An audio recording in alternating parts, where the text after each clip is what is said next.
c'est la première semaine du coworking à Paris-Saclay.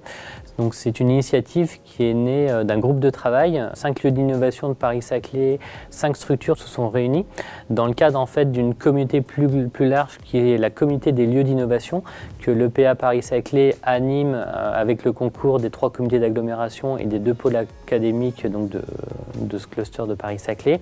Et l'idée justement c'était de mettre en avant ces lieux, de les ouvrir au public. Il y a différents types de publics, de populations, que ce soit le grand public, des entrepreneurs, des indépendants, des salariés, puisque aujourd'hui on voit les modes de travail qui sont en train d'évoluer et on a de plus en plus besoin de ce type de lieux qui sont hybrides entre le travail chez soi et le travail au bureau ou en entreprise. Et ça permet donc de créer vraiment des ambiances assez sympathiques et plus créatives pour l'ensemble de ces populations.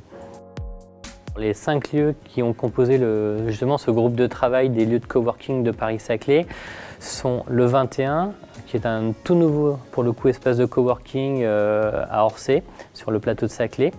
La terrasse Discovery donc à Saint-Aubin qui est opérée par la Banque Populaire Val-de-France. Le Loma qui est un espace plutôt dédié à tout ce qui est environnement audiovisuel qui est à Massy. La Chambre de commerce de Versailles. Et enfin, sur Guyancourt, Génaris accueillera la dernière étape de cette semaine du coworking et c'est un lieu plutôt orienté prototypage sur tout ce qui est électronique, mécanique.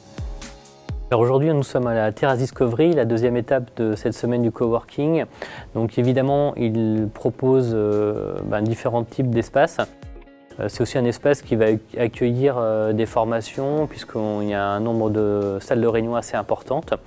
Et on a également des grands espaces événementiels pour accueillir des séminaires ou des réunions beaucoup plus conséquentes.